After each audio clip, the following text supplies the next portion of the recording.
Bharat పళనిస్వామినే AIADMK LP లీడర్గా Sasikala camp ఎందుకు ఎన్నుకుందని మాట్లాడుతున్నాం.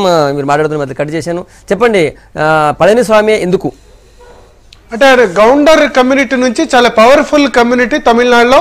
ఎమ్మెల్యేలు కూడా ఎక్కువ సంఖ్యలో అన్నాడీఎంకేలో ఉన్నారు. సో దాన్ని దృష్టిలో పెట్టుకుని ఒకటి, వెస్టర్న్ తమిళనాడులో ఉన్న రాజకీయాలను దృష్టిలో పెట్టుకుని ఒకటి, తర్వాత శశికళకు అత్యంత విధేయుడుగా కూడా చెప్తూ ఉంటారు. సో ఈ అన్ని సమీకరణాల దృష్ట్యా పళనిస్వామిని తదుపరి లీడర్గా శశికళ నియమించినట్లుగా చెప్తున్నారు. ఇప్పుడు ఆ ఎమ్మెల్యేల సంతకాలు తీసుకొని గవర్నర్ దగ్గరికి ఆయన వెళ్ళి మెజారిటీ తనకు ఉంది అని తనని ప్రభుత్వ ఏర్పాటుకు ఆహ్వానించాలని కోరనున్నారు. సో గవర్నర్ ఏం చేస్తారు అన్నది చూడాల్సి ఉంది. సో మొత్తానికైతే నేను ఇంతకుముందు చెప్పినట్లు తంబిదురై ఎంపీ కాబట్టి రూల్డ్ అవుట్. జయలలిత మేనల్లుడు పేరు దీపక్ పేరు కూడా వినిపించింది. అతను కూడా ఇప్పుడు ఎమ్మెల్యే కాదు కాబట్టి అతను కూడా రూల్డ్ అవుట్ అయ్యారు. సో అల్టిమేట్గా అన్ని సమీకరణాలు చూసిన తర్వాత, అన్ని సమీకరణాలు పరిగణలోకి తీసుకున్న తర్వాత తనకు అత్యంత విధేయుడైన, తర్వాత కమ్యూనిటీ వైజ్గా చూసుకున్న కొంత ఎమ్మెల్యేలు ఎక్కువ సంఖ్యలో ఉన్న వ్యక్తినైన పళనిస్వామిని సీఎం క్యాండిడేట్గా శశికళ ప్రకటించింది. కొద్దిసేపట్లో గవర్నర్ దగ్గరికి కూడా వెళ్ళబోతున్నారు. 129 మంది ఎమ్మెల్యేల సపోర్ట్ ఉన్నట్లు చెప్తున్నారు. 129 మంది ఎమ్మెల్యేల సపోర్ట్ అయితే ఉండదు, ఎందుకంటే 11 మంది ఆల్రెడీ పన్నీర్ సెల్వంకు సపోర్ట్ చేశారు. ఎమ్మెల్యేలు రిసార్ట్ బయటికి వస్తే తప్ప ఎవరికి సపోర్ట్ ఉందో స్పష్టంగా తెలియదు. అయితే గవర్నర్ కూడా ఇంతకుముందు నగేష్ గారు చెప్పినట్లు పన్నీర్ సెల్వన్ను డైరెక్ట్గా పిలవడానికి లేదు, ఎందుకంటే 117 మంది ఎమ్మెల్యేలు పన్నీర్ సెల్వంకు లేరు. అట్ ది సేమ్ టైం ఈయన 129 మంది ఎమ్మెల్యేలు ఉన్నట్లు చెప్తున్నారు వాళ్ళ సంతకాలు. దాన్ని ఎవరు వెరిఫై చేస్తారో కూడా చెప్పలేదు. దీన్ని ఈ రెండింటి దృష్ట్యా గవర్నర్ అటార్నీ జనరల్ సూచన ఫాలో అవుతే కనుక, అంటే సభను సమావేశపరిచి పన్నీర్ సెల్వంకి ఎంతమంది ఓటేస్తారు, తర్వాత పళనిస్వామికి ఎంతమంది ఓటేస్తారు, దాన్ని మీరు తేల్చుకోండి. సుప్రీంకోర్టు గతంలో జడ్జిమెంట్ ఇచ్చిన విధంగా అని కూడా గవర్నర్ ఆదేశించే అవకాశం ఉంది. ఏదేమైనా గవర్నర్ 1-2 డేస్లోనే నిర్ణయం తీసుకోవాల్సి ఉంటుంది. ఇంకా ఆలస్యం చేయడానికి కూడా ఆస్కారం లేదు. సో మరికొద్దిసేపట్లో పళనిస్వామి వెళ్ళి గవర్నర్ని ఈ విషయమై ప్రభుత్వ ఏర్పాటుకు ఆహ్వానించాల్సిందిగా అడిగే అవకాశం ఉంది.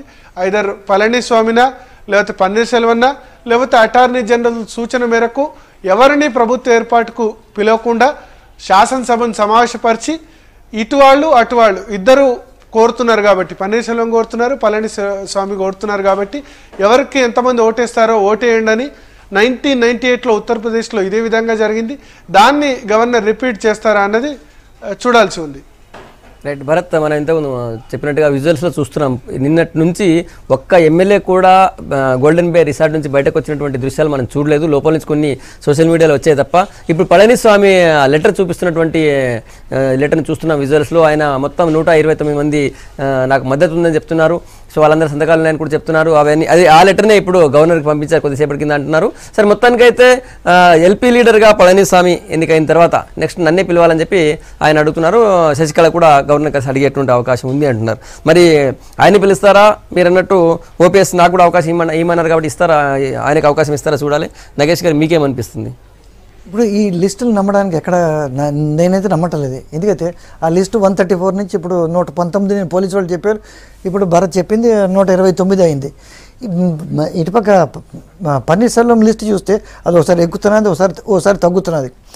ఇలాంటి పరిస్థితుల్లోని ఇలాంటి పరిస్థితుల్లో గవర్నర్ దగ్గర ఫ్లోర్ టెస్ట్ ఒక్కటేనండి. ఇది ముకుల్ రోహత్గి ఎవరైతే అటార్నీ జనరల్, ఆయన చెప్పిన ఇదే పాటించారు. ఇప్పుడు ఉత్తరప్రదేశ్లో కళ్యాణ్ సింగ్, జగదాంబిక పాల్ ఏదైతే భరత్ ఇప్పుడు ఉదాహరణ చెప్పారో అది కాకుండా జార్ఖండ్లో కూడా షిబు సోరెను దగ్గర అది జరిగింది. ఇది కాంపోజిట్ ఫ్లోర్ టెస్ట్. ఈ ఫ్లోర్ టెస్ట్ అనేది చాలా రకంగా ఉండదు. ఒకటేమో ఫలానా వాళ్ళని పిలిచి ముఖ్యమంత్రిగా పిలిచి మీరు మీ మెజారిటీ నిరూపించుకోండి అనేది అదొకటి. రెండోది ఏమిటంటే అసలు హౌస్కి వదిలేసి యూ ఎలెక్ట్ యువర్ లీడర్, అది సాధ్యం కాదు, ప్రాక్టికల్ కాదు, అది కాదు. మూడోది ఏంటంటే ఇది జగదాంబిక పాల్ను కళ్యాణ్ సింగ్ దాంట్లో యాక్చువల్గా డబ్బా పెట్టారు. మీరు ఎంతమంది ఓటేస్తారు, మీరు ఇతనికి ఎవరు ఓటేస్తారు. సో పన్నీర్ సెల్వం వర్సెస్ పళనిస్వామి అదొక పద్ధతి ఉంది. సో అక్కడేం జరిగిందంటే చాలా స్మూత్గా జరిగింది. ఉత్తరప్రదేశ్లో జగదాంబిక పాల్ ఓడిపోయాడు, ఒక్కరోజు ముఖ్యమంత్రి ఉండి 225 ఓట్స్ ఏమో ఇతనికి పడ్డాయి, కళ్యాణ్ సింగ్కి పడ్డాయి. జగదంబిక పాల్కి 195 పడ్డాయి. సో ఇష్యూ చాలా సింపుల్గా సాల్వ్ అయిపోయింది, చాలా డెమోక్రటిక్ వేలో సాల్వ్ అయిపోయింది. సో ఇప్పుడు గవర్నర్ మీద బాధ్యత ఏమిటంటే ఇప్పుడు ఇంకా ఆలస్యం చేయకుండా ఈ షుడ్ మేకప్ హిజ్ మైండ్. నా సమాచారం బట్టి ఆల్రెడీ ఆ లిస్టు పళనిస్వామి గవర్నర్కి ఆల్రెడీ పంపించారు. గవర్నర్ దాన్ని స్టడీ చేసి దాంట్లో ఎంత నిజాయితీ ఉందో చూసి సాయంత్రం దాకా కనీసం ఇప్పుడు ఏమిటంటే వీళ్ళందరూ బందీగా ఉన్నారు అక్కడ. ఈయన ఇప్పుడు ఏమంటున్నాడు పన్నీర్సెల్వం, నేను ఆ కోటను బద్దలు కొడతాను అని అక్కడికి వెళ్దామని ప్రయత్నం చేస్తున్నాడు. వెళ్తే అక్కడ కోట బద్దలు కొట్టినట్టుగా ఆ కోట బద్దలు కొట్టిన తర్వాత పోలీసులు అక్కడికి బయటకు వస్తారు. సో బయటకు వస్తే ఈయన పక్కన రావాలి కదా, వాళ్ళు అక్కడ వస్తారా లేదా క్వశ్చన్ లేకపోతే మరి ఇంకా చాలా తక్కువ మార్గాలు ఉన్నాయి గవర్నర్కి, ఎవరికైతే మెజారిటీ సిగ్నేచర్స్ ఉన్నాయో. కానీ ఇప్పటివరకు చూస్తున్నాం ఇప్పుడు కూడా కేవలం పళనిస్వామి ఇంకొక 5-6-7 ఎమ్మెల్యేలు బయటకు వచ్చినట్టున్నారు. ఆ విజువల్స్ చూస్తున్నట్టయితే మొత్తం అందరైతే బయటకు రాలేదు. సరే అంతమంది ఉన్నారా లేదా అనేది ఒకటి అది ఎక్స్పోజ్ అయిపోతుంది ఒకవేళ అందరూ బయటకు వచ్చారు. మనం పోలీస్ వర్షన్ చూస్తే పోలీస్ వర్షన్ హైకోర్టు అది పక్కా వర్షన్, దాంట్లో ఎలాంటి అనుమానం లేదు. హైకోర్టు వాళ్ళు స్వయంగా తన ఇష్టంతో ఉన్నారా ఇష్టం లేకుండా ఉన్నారని పోలీసు వాళ్ళు వెళ్తే 119 మంది ఉన్నారు, వాళ్ళందరూ వాళ్ళ ఇష్టంతో ఉన్నారని. సో అది అంతకన్నా ప్రూఫ్ ఏం కావాలి? అది పొలిటికల్గాను కాన్స్టిట్యూషనల్గా అది చెల్లకపోవచ్చేమో గవర్నర్ దృష్టిలోని, బట్ పొలిటికల్గా 119 పీపుల్ అక్కడ ఉన్నారు. మ్యాజిక్ ఫిగర్ అయితే ఉంది. కానీ వారం రోజుల కిందట ఏదైతే పన్నీర్సెల్వం నన్ను బలవంతంగా రాజీనామా చేయించారు, నాకు ఒక అవకాశం ఇవ్వండి, నేను మళ్ళీ బల నిరూపణ చేసుకుంటా అన్నారు. సో ఇప్పుడు దాన్ని గవర్నర్ పాటించేందుకు ఏ వరకు అవకాశాలు ఉన్నాయి? అంటే ఇప్పుడు పొలిటికల్ ఆన్సర్ పొలిటికల్ గా ఏమంటారు, కాన్స్టిట్యూషనల్ గా ఏమంటారు చెప్పండి. పొలిటికల్ పొలిటికల్ అంటే చాలా స్పష్టంగా ఉన్నది. కాన్స్టిట్యూషన్ చివరికి ఏం చేస్తానని చెప్పాలి. పొలిటికల్ గా చాలా స్పష్టంగా ఉందండి. బీజేపీకి ఇంత ఒకవేళ సాయం చేయకపోతే ఈయనకి ధైర్యం వచ్చేది కాదు. ఆదివారం నాడేమో ఈయన వర్చువల్గా నాకు ముఖ్యమంత్రి పదవి వద్దు, శశికళనే చేయాలన్నాడు. దాని తర్వాత మంగళవారం వచ్చేసరికి నేనే ముఖ్యమంత్రిగా ఉండాలని అక్కడ ఒక 45 నిమిషాలు జయలలిత సమాధి దగ్గర కూర్చుని ధ్యానం చేసి ప్రెస్ కాన్ఫరెన్స్ పెట్టి నన్ను జబర్దస్తిగా చేశారంటారు. అది ఒక ముఖ్యమంత్రి స్థాయి మనిషికి నన్ను ఎవరు ముఖ్యమంత్రి పదవి నుంచి దిగిపోమంటాం అనేది తగదది. సో ఇప్పుడు ఏదైతే గవర్నర్ ఉన్నారో ఈయన చెప్పిన మాటలకి ఎంత మాట క్రెడిబిలిటీ ఇవ్వాలి అనేది గవర్నర్ మీద ఉంది. ఎందుకంటే ఒకసారి లెజిస్లేచర్ ఇప్పుడు ఇంకో ప్రాబ్లం వస్తున్నది గవర్నర్ ముందు. ఒకసారి ఏమో ఇదే పార్టీ 2 నెలల కింద ఎప్పుడో కాదు డిసెంబర్ 5వ తారీఖున పన్నీర్సెల్వంని లెజిస్లేచర్ పార్టీ లీడర్గా ఎలక్ట్ చేసింది. మొన్న ఆదివారం నాడు, మొన్న ఇంకా 10 రోజులు కాలేదు, ఈవిడ్ని ఎలక్ట్ చేశారు. అతను పార్టీలో ఒక స్థిరత్వం లేదు. సో గవర్నర్ సార్ ఒక్క నిమిషం ఉండండి, ఏడీఎంకే ఎల్పీ లీడర్ పళనిస్వామి మాట్లాడుతున్నారు, చూద్దాం.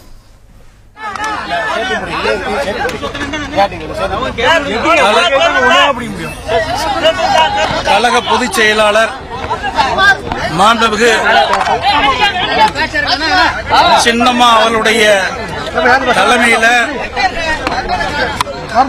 கோல்டன் ஹோட்டல்ல 14/2/2014 17 என்று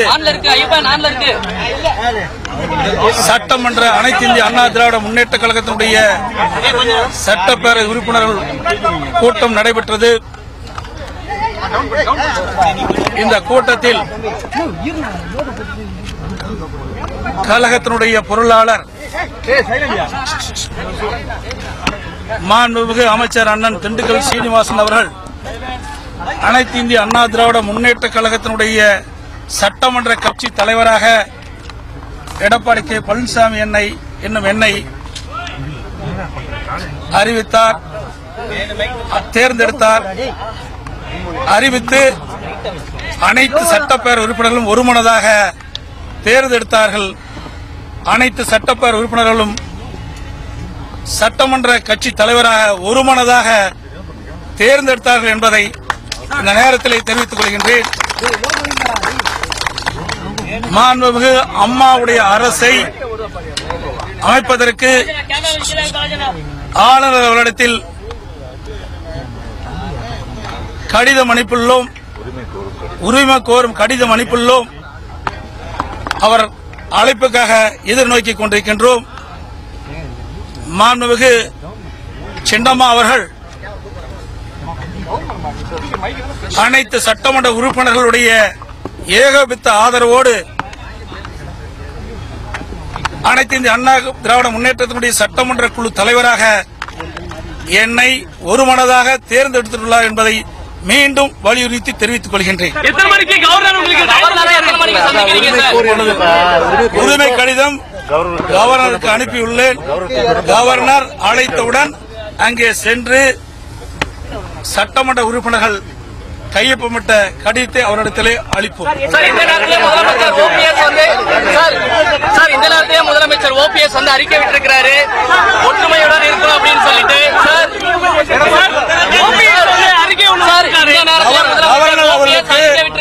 அனுப்பப்பட்ட கடிதம் உங்களிடத்திலே காண்பிக்கிறோம். எத்தனை எம்எல்ஏக்கள் தேர்வு பண்ணி